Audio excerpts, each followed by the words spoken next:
Uma das questões mais fundamentais que divide católicos romanos e protestantes é a relação entre escritura e tradição. Para Roma, ambas são fontes de revelação divina, em pé de igualdade, interpretadas autenticamente pelo magistério. Para os reformadores e para o cristianismo bíblico histórico, a escritura é a única regra infalível de fé e prática. Toda tradição deve ser julgada e subordinada a ela. A sola escritura não é um princípio arbitrário, mas a própria estrutura da fé apostólica. Antes de avançar, precisamos definir os termos.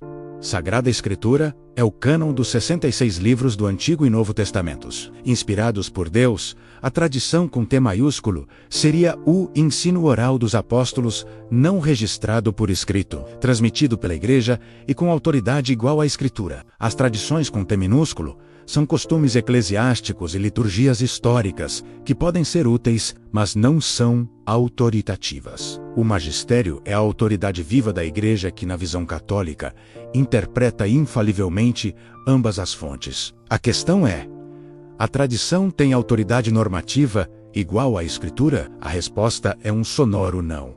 A Bíblia afirma sua própria suficiência. Em 2 Timóteo 3, 16-17, diz que toda a Escritura é inspirada por Deus e útil para o ensino, repreensão e correção na justiça. Observe, a Escritura torna o homem de Deus perfeito e perfeitamente habilitado. Se ela é suficiente, não há necessidade de uma segunda fonte. A palavra exartizo indica completo equipamento.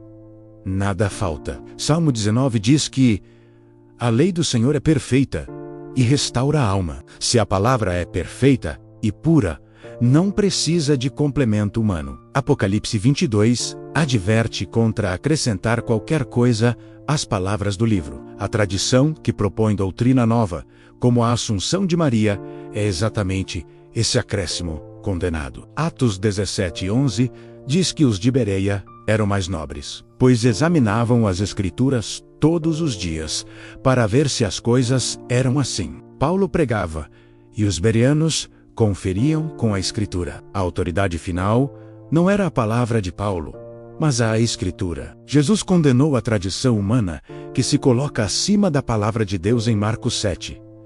É o que acontece quando dogmas PS bíblicos são elevados ao nível da Escritura e impostos como artigo de fé. Se a tradição oral fosse fonte independente de revelação, ela deveria ser necessária para a salvação, mas os apóstolos escreveram para que crescemos. Além disso, como distinguir tradição autêntica de acréscimo pelo magistério? Isso é um círculo vicioso. A história mostra doutrinas tradicionais que surgem tarde, como o purgatório no século XII ou a Imaculada Conceição em 1854. Na prática, quando há conflito entre escritura e tradição, o magistério decide. Isso coloca a palavra da Igreja acima da palavra de Deus.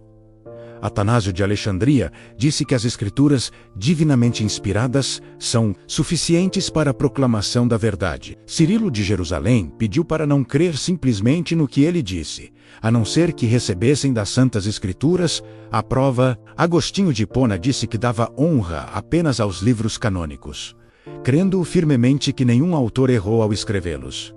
Em 2 Tessalonicenses, Paulo fala de tradições, mas note: o ensino oral e o escrito são a mesma mensagem, preservada no Novo Testamento. O silêncio dos primeiros séculos sobre dogmas como infalibilidade papal ou Assunção de Maria é ensurdecedor. Quando a tradição se iguala à Escritura, o povo fica refém do clero, pois sem acesso direto à palavra, precisa do magistério.